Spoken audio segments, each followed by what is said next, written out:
Hello everyone, welcome to my YouTube channel.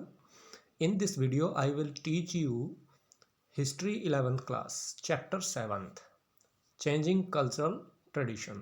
So let's begin. Changing Cultural Traditions. From the 14th century to the end of the 17th century, 14th century से लेकर और 17th century के end तक towns were growing in many countries of Europe. Europe के अंदर है जो कई कंट्रीज के अंदर टाउन्स और सिटीज हैं जो वो ग्रो होने स्टार्ट हो गए थे। Right, a distinct urban culture was developed there. और वहाँ पर क्योंकि जहाँ पर सिटीज़ एमर्ज होंगे वहाँ डेफिनेटली एक डिफरेंट कल्चर जिसको अर्बन कल्चर के नाम से जाना जाता है, वो अर्बन कल्चर है जो वो विकसित हुआ। Townspeople began to think of themselves as more civilized than rural people. अब townspeople start to think themselves more civilized in comparison of the village people. Towns के अंदर जो लोग रह रहे थे उन्होंने अपने आप को rural peoples mean village people की तुलना में अपने आप को ज़्यादा सिविलाइज्ड समझना स्टार्ट कर दिया, अपने आप को ज़्यादा सभ्य समझना शुरू कर दिया। And artist and writer were patronized by the rich and aristocrat. और जो एरिस्टोक्रेट एंड रिच क्लास थी, जो वहाँ के एक तरह से एलिट जो क्लास थी, उस क्लास ने राइटर्स और आर्टिस्ट को है जो पैट्रोनाइज करना शुरू कर दिया, मीन्स उनको अपने यहाँ जॉब देना स्टार्ट कर दिया, including those living in distant towns and countries. और उनको भी जो दूसरे दूर दराज के शहरों में रहते थे या फिर दूसरे किसी कंट्री में रहते थे। Those were also patronized by the rich and aristocrat. A sense of history also developed in Europe. और यूरोप के अंदर एक हिस्टोरिकल जो सेंस है वो एमर्ज होनी स्टार्ट हो गई, वो पैदा होनी स्टार्ट हो गई। Religion came to be seen as something which each individual should choose for himself. And religion came to be seen as something, कि रिलीजन भी कुछ है ये समझा जाने लगा और ये हर एक को है जो चूज करना चाहिए स्वयं के लिए। राइट, रिलीजन को भी है जो इम्पोर्टेंस उस टाइम दिया जाने लगा और रिलीजन हर एक व्यक्ति इंसान का है जो व्यक्तिगत मामला भी है, तो ये कहा जाने लगा और हर एक को है जो चूज करना चाहिए रिलीजन को। New geographical knowledge overturned the Europe-centric view that the Mediterranean Sea was the center of the world. और न्यू जोग्राफिकल नॉलेज होने लगा। स्कॉलर्स ने जो यूरोप सेंट्रिक व्यू था उसको चेंज कर दिया, उसको ओवरटर्न कर दिया और अब वो मेडिटेरियन सी हो गया। मीन्स पहले ये कहा जाता था कि यूरोप पूरी अर्थ के सेंटर में है, लेकिन जो न्यू जोग्राफिकल नॉलेज वाले जो स्कॉलर्स आए उन्होंने इसको है जो यूरोप की बजाय मेडिटेरियन सी को है जो वो वर्ल्ड सेंट्रिक बताया, मीन्स वर्ल्ड के बीच में बताया। राइट, इसी तरह है जो स्कॉलर्स ने एक और थ्योरी दी कि अर्थ है जो सभी प्लेनेट के चारों ओर घूमता है, लेकिन इसको भी जो न्यू स्कॉलर्स आए उन्होंने इसको टर्न कर दिया और उन्होंने कहा कि सन है जो सभी प्लेनेट्स के सेंटर में है। खासकर जो केपलर थ्योरी आई, सोलर सिस्टम थ्योरी जो आई, उसमें यह कहा गया कि सन सेंटर में है और बाकी अदर जो प्लेनेट्स हैं वो उसके चारों ओर रिवाइल करते हैं। राइट, उनके चारों ओर राउंड घूमते हैं। Right, the revival of Italian cities. The revival of Italian cities. Italian cities का रिवाइवल होना मीन्स एक तरह से पुनर्जीवित होना। After the fall of the western Roman empire, many of the town had been political and cultural centres. In Italy fell into ruin। Western empire के fall के बाद बहुत सारे जो कि बहुत सारे टाउन्स जो कि पॉलिटिकल और कल्चरल सेंटर थे इटली के अंदर, वो भी एक तरह से डिस्ट्रॉय हो गए, वो भी है जो बर्बाद हो गए। Western western Rome was restructured by feudal bonds and unified under the Latin Church। Western Europe है जो वो रिस्ट्रक्चर हुआ, उसको दोबारा एक तरह से रिस्ट्रक्चर बनाया गया, यूरोप को गठित किया गया। वो किसके अंडर में? फ्यूडल बॉन्ड्स के साथ में, जो फ्यूडल सिस्टम है उसके अंडर में, और unified under the Latin church, और लेटिन चर्च के अंडर में उसका एकीकरण हुआ। किसका? वेस्टर्न यूरोप का। And eastern Europe was under the went under the rule of Byzantine Empire, और यूरोप बाइजेंटाइन एम्पायर के अंडर में चला गया। एंड इस्लाम वॉज बिल्डिंग एक कॉमन सोसाइटी, और इसी बाइजेंटाइन एम्पायर के साथ ही इस्लाम भी एक है जो कॉमन सोसाइटी के तौर पर उभर रहा था। मीन्स उसके अंदर मुस्लिम भी थे, और ये क्रिश्चियंस भी थे, और दूसरी भी कई है जो रेसिस थी ह्यूमन बीइंग की, राइट। तो एक कॉमन सोसाइटी के है जो वहाँ इस्लाम की बिल्डिंग हो रही थी। At this time Italy was weak and fragmented, और इस समय है जो इटली बहुत ही वीक था, कमज़ोर था, फ्रेगमेंटेड, बिखरा हुआ था। आप you can see in the map, right. So Sicily अलग से, जो नेपल्स स्टेट्स थे वो बिल्कुल अलग थे, फिर पेपल स्टेट्स अलग थे, ये इधर है जो सार्डिनिया अलग था, कोरेशिया अलग था, फिर वेनिस अलग स्टेट था, फ्लोरेंस अलग था। ये आप देख सकते हैं, मी पूरा जो इटली है दैट वाज फ्रेगमेंटेड, बिखरा हुआ था, डिवाइडेड था, right.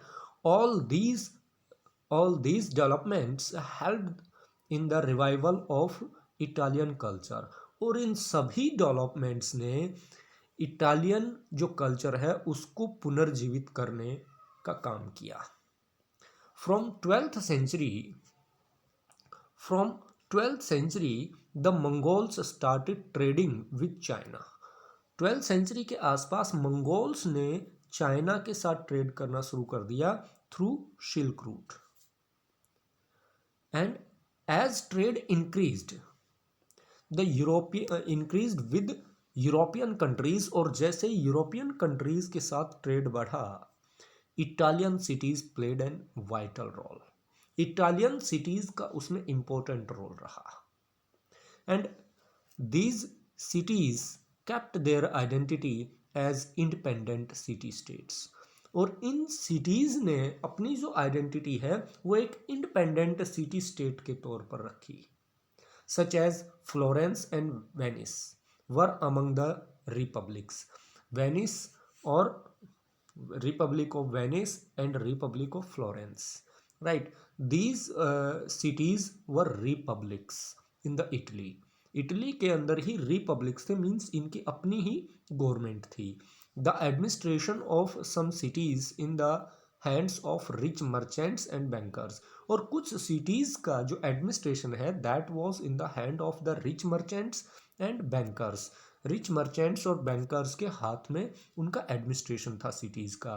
Free from the control of clergy, वो क्लर्जी के कंट्रोल से बाहर थे, मीन्स चर्च के कंट्रोल से बाहर थे, और फ्यूडल लॉर्ड्स के कंट्रोल से भी वो बाहर थे। जो फ्यूडल सिस्टम है उससे भी परे थे, किसी लॉर्ड का रूल उसमें नहीं चलता था। And this help the idea of citizenship, और इन सब चीज़ों ने सिटीजनशिप के आइडिया को काफ़ी हद तक हेल्प किया। Next, universities and humanism. Earliest universities in Europe had been set up in Italian towns. Starting की जो यूनिवर्सिटीज़ हैं वो इटली के टाउन्स के अंदर इस्टेब्लिश की गई। And law was a popular subject of study, और लॉ उस टाइम काफ़ी पॉपुलर सब्जेक्ट रहा स्टडी का, which was now being studied in the context of early Roman culture, और जिसको अब अर्ली रोमन कल्चर के संदर्भ में स्टडी किया जाने लगा था। The new educational program implied that there was much to be learned beyond religious teachings।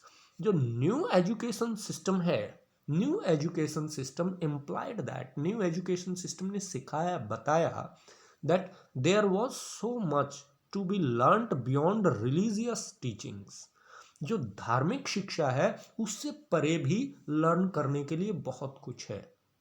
ये है जो न्यू एजुकेशन प्रोग्राम ने बताया। And the new learning culture was labelled as humanism, और इसी न्यू लर्निंग कल्चर को ही ह्यूमनिज्म कहा गया by the historian of 19th century, 19th century के हिस्टोरियन द्वारा। By the early 15th century the term humanist was used for masters.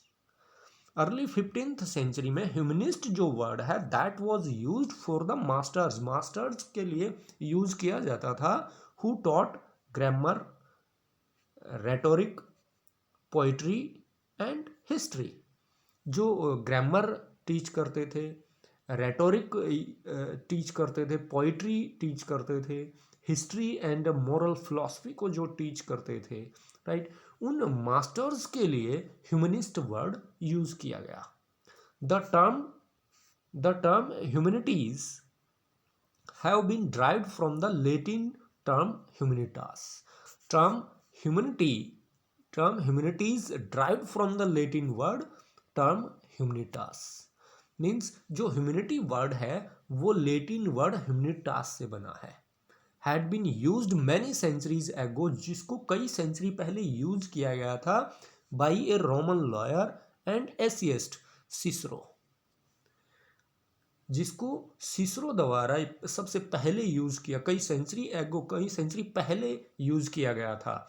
और Cicero कौन था? Cicero was a Roman lawyer and essayist, right. These subjects were not drawn from connected with religion, and these subjects were not drawn from, और ये subject वहाँ से नहीं drive किए गए थे, वहाँ से नहीं लिए गए थे, और न ही ये धर्म के साथ कनेक्टेड थे। And emphasised skills developed through discussion and debates, और ये जो सब्जेक्ट हैं ये मोस्टली एम्फेसाइज्ड मीन्स महत्व देते थे या जोर देते थे स्किल्स डेवलप्ड पर, स्किल्स डेवलपमेंट पर, और वो भी किसके थ्रू? डिस्कशन और डिबेट के थ्रू, डिस्कशन और डिबेट के थ्रू स्किल्स विकसित करने पर ये सब्जेक्ट्स है जो महत्व देते थे। Next, humanist view of history. Humanist view of history. Humanists believed that the Dark Age had set in after the collapse of Roman Empire. Roman empire के कोलैप्स के बाद यूरोप के अंदर एक ऐसा पीरियड है जो आया जिसको डार्क एज कहा गया by the humanist, right. Means humanist का ये विश्वास था कि रोमन कोलैप्स के बाद, रोमन एम्पायर के कोलैप्स के बाद डार्क एज है जो यूरोप के अंदर आया। Following them later scholars assumed that new age, और बाद में के जो स्कॉलर्स हैं, राइट, उन्होंने उसको उसके बाद मीन्स डार्क एज के बाद है जो एक नई एज स्टार्ट हुई, had begun in Europe from 14th century से। द टर्म मिडल एज और medieval period was used for the millennium after the fall of Roman empire. Rome के फॉल के बाद है जो एक मिलेनियम है जो उसके लिए मिडल एज और मिडल पीरियड है जो वो यूज किया गया।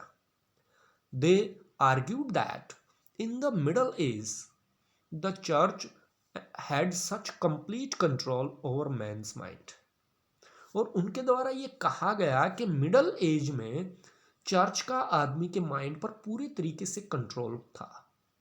That all the learnings of Greeks and Romans had been blotted out. और वहीं से है जो सारी जो ग्रीक और रोमन्स लर्निंग है वो निकली है। The humanist use the word modern for the period from the 15th century. और ह्यूमनिस्ट ने मॉडर्न जो वर्ड यूज किया है स्पेशली फॉर यूरोप, यूरोप के लिए वो 15th सेंचुरी से यूज किया है।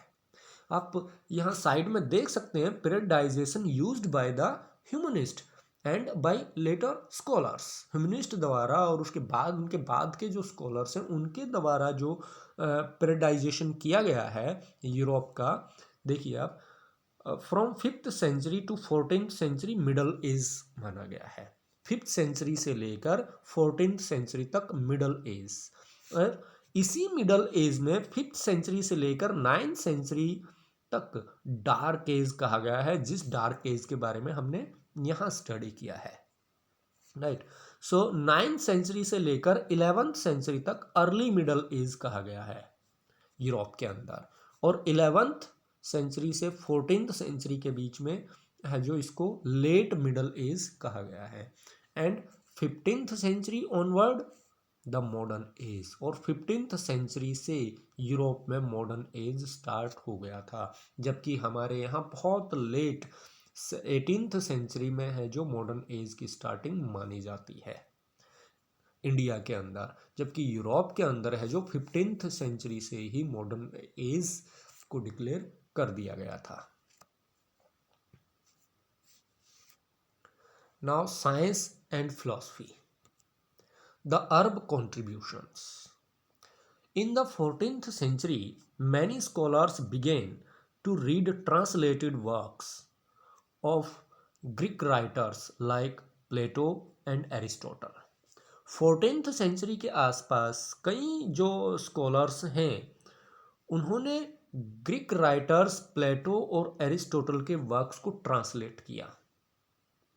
The Arab translators had carefully preserved and translated ancient manuscripts in Arabic. Arab translators ने जो मैन्यूस्क्रिप्ट्स हैं उनको प्रिजर्व किया और ट्रांसलेट किया अरेबिक में। राइट, अरब ट्रांसलेटर्स ने जो एंशियंट जो मैन्यूस्क्रिप्ट्स थी रोमन एम्पायर के टाइम की जो मैन्यूस्क्रिप्ट्स थी उनको प्रिजर्व किया और ट्रांसलेट किया अरेबिक में। फिर some European scholars translated works of Arabic and Persian scholars for further transmission to Europe. और फिर एक ट्रांसमिशन हुआ, पहले क्या था कि यूरोप से अरब के अंदर उनको ट्रांसलेट किया गया, फिर जो यूरोपियन स्कॉलर्स थे उन्होंने है जो अरेबिक और पर्शियन स्कॉलर्स का जो वर्क था उसको ट्रांसलेट किया यूरोप के अंदर। राइट, ये एक ट्रांसमिशन हुआ from Arab countries to Europe. उससे पहले क्या था कि यूरोप से अरब कंट्रीज में है जो ये सारी चीज़ें आई थी, लेकिन फिर है जो अगर रोमन एम्पायर को समझना था तो रोमन कल्चर को अंडरस्टैंड करना था तो यूरोपियंस के लिए जो अरेबिक वर्क्स है जो पर्शियन है जिनमें है जो एंशियंट रोमन एम्पायर के मैन्यूस्क्रिप्ट्स हैं वो प्रिजर्व थी, उनको स्टडी करना जरूरी था। So these were works on natural science. और ये वर्क्स किन पर थे? नेचुरल साइंस पर, प्राकृतिक जो विज्ञान है उस पर वर्क किया गया था, मैथमेटिक्स पर वर्क किया गया था, एस्ट्रोनॉमी पर वर्क किया गया था, ज्योतिष शास्त्र पर वर्क किया गया था, medicines and chemistry works were there. Right, the curricula in universities continue to be dominated by law, medicine and theology. और यूनिवर्सिटीज के अंदर जो पाठ्यक्रम था that was dominated by law, medicine and theology. Theology होता है religious study. Right, but humanist subject slowly began to introduced in schools. और जो ह्यूमनिस्ट सब्जेक्ट्स हैं वो भी धीरे धीरे है जो स्कूल्स के अंदर इंट्रोड्यूस होने स्टार्ट हो गए थे। Now artist and realism, Artists were inspired by the figures of perfectly proportioned men and women sculpted many centuries ago during the Roman Empire. Europe के जो आर्टिस्ट थे वो इंस्पायर हुए एक बहुत पहले रोमन एम्पायर के दौरान एक इक्वल प्रोपोर्शन परफेक्ट प्रोपोर्शन में एक उचित अनुपात में मैन और वीमेन की जो मूर्ति बनाई गई थी उससे वह जो आर्टिस्ट हैं वो काफ़ी इंस्पायर्ड हुए थे. Italian sculptors further worked on that tradition to produce lifelike statues. और उसके बाद आगे चलकर है जो इटालियन जो स्कल्प्टर्स थे या इटालियन जो मूर्तिकार थे उन्होंने इसी ट्रेडिशंस पर चलते हुए लाइफ लाइक जो स्टैच्यूज हैं वो प्रोड्यूस करना स्टार्ट कर दिया था या उनके प्रोडक्शन पर उन्होंने वर्क करना स्टार्ट कर दिया था. Artist endeavors to be accurate was helped by the work of scientist. और जो आर्टिस्ट हैं artist endeavor to be accurate वो बिल्कुल एक्यूरेट होने का प्रयत्न कर रहे थे. was helped और उनको इसके लिए उनको हेल्प किया गया by the work of scientist. Scientist के वर्क्स द्वारा है जो उनको एक तरह से करेक्ट किया गया. Artist went to the laboratories of medical schools की लेबोरेटरीज में है जो आर्टिस्ट गए so that they could study anatomy ताकि वो एनाटोमी को स्टडी कर सकें शरीर विज्ञान को स्टडी कर सकें. Painters utilised the knowledge of geometry to understand the perspective. और पेंटर्स ने भी है जो पर्सपेक्टिव को समझने के लिए एक पूरे तरीके से दृष्टिकोण को समझने के लिए ज्योमेट्री का जो उनका नॉलेज था उसको उपयोग में लाया उसको यूटिलाइज किया. They used proper combination of light shadow to create the 3 dimensional quality of paintings. और उन्होंने है जो 3 कॉम्बिनेशन लाइट शेडो का जो कॉम्बिनेशन है उसको यूज़ किया 3 डायमेंशनल क्वालिटी है जो पेंटिंग्स में लाने के लिए. The oil paint gave a great richness of colour to paintings than before. और ऑयल पेंट के यूज से क्या हुआ कि जो कलर है वो काफ़ी रिच हो गया पेंटिंग्स के अंदर देन बिफोर पहले से अधिक है जो रिच कलर वो ऑयल पेंटिंग की वजह से पेंटिंग्स में दिखने स्टार्ट हो गए. Influence of Chinese and Persian art can be seen in their depiction of costumes in many paintings. और कई पेंटिंग्स की कॉस्ट्यूम में है जो चाइनीज और पर्शियन आर्ट का डिपिक्शन दिखने लग गया था. खासकर जो उनकी कॉस्ट्यूम डिपिक्शन ऑफ कॉस्ट्यूम उससे लगता था कि उनकी जो पेंटिंग है उस पर चाइनीज और रशियन जो इन्फ्लुएंस है वो था. दस anatomy geometry physics and a strong sense of what was beautiful have a new quality of Italian art. और इस प्रकार है जो इटालियन आर्ट की जो क्वालिटी है वो एनाटॉमी उसके अंदर शरीर विज्ञान भी आ गया ज्योमेट्री भी आ गई फिजिक्स भी है जो उसके अंदर इन्वॉल्व हो गई. और दूसरा सबसे जो स्ट्रॉन्ग सेंस थी वो ब्यूटीफुलनेस की थी ब्यूटीफुल थी राइट. ब्यूटी को इम्पोर्टेंस दिया जाने लगा. और ये झलकता है मोनालिसा की जो पेंटिंग है उसमें जो मोनालिसा की जो स्माइल पेंटेड की गई है बिल्कुल लाइफ लाइक उसने है जो बहुत सारे लोगों को उस पेंटिंग ने दीवाना कर दिया था. This art was later called realism. और इसी आर्ट को बाद में रियलिज्म कहा गया. And the movement continued till the 19th century. और ये जो मूवमेंट है वो 19th सेंचुरी तक कंटिन्यू रहा. Next is architecture.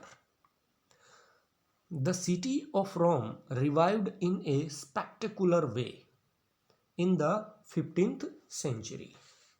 Right 15th century के अंदर रोम जो सिटी है वो एक बिल्कुल ही असाधारण तरीके से है जो पुनर्जीवित हुआ है, साधारण तरीके से उसका उद्धार होना शुरू हो गया।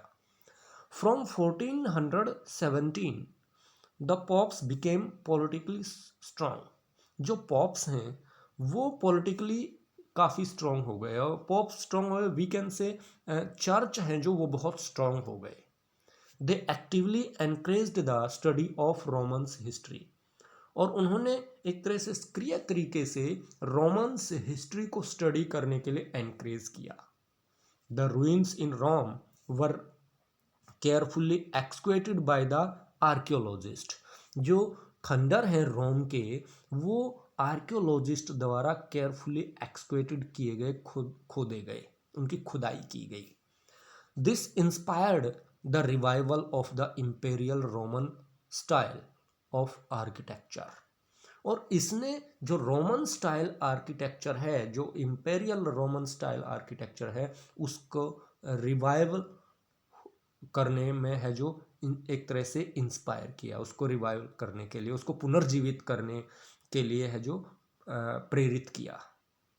It was now called classical, और अब इसको है जो क्लासिकल कहा जाने लग गया था।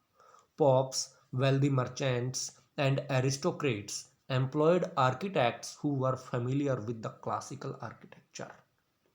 और पॉप्स, वेल्दी मर्चेंट और एरिस्टोक्रेट ने उन आर्किटेक्ट को अपने यहाँ जॉब पर रखना, उनको एम्प्लॉयड करना स्टार्ट कर दिया जो क्लासिकल आर्किटेक्चर से फेमिलियर थे, जो क्लासिकल आर्किटेक्चर के को अच्छे जानने वाले थे। Artist and sculptors were also employed to decorate building with paintings, sculptures and reliefs. Artist और स्कल्पचर्स वर एम्प्लॉयड, और वो आर्किटेक्चर जो आर्टिस्ट और मूर्तिकार हैं जो वो एम्प्लॉय करना शुरू हो गए to decorate the buildings, buildings को डेकोरेट करने के लिए, विद पेंटिंग्स, पेंटिंग से, स्कल्पचर्स, मूर्तियों से, एंड रिलीफ, रिलीफ मीन्स रंग और शेडिंग द्वारा ऊंचाई का एक तरह से प्रदर्शन करके है जो बिल्डिंग्स को डेकोरेट किया जाने लगा। सम artist were skilled equally as painters, sculptors and architects. Some artists were skilled equally, और कुछ आर्टिस्ट ऐसे थे जो समान रूप से इक्वली है जो स्किलफुल थे पेंटिंग्स में भी, और वो स्कल्पटर्स भी थे, मूर्तिकार भी थे, पेंटर भी थे, और आर्किटेक्ट्स भी थे, और इन सभी एक तरह से कलाओं में वो स्किलफुल थे।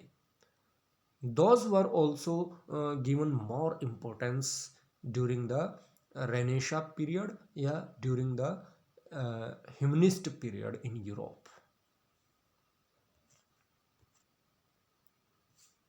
सो थैंक यू फ्रेंड्स।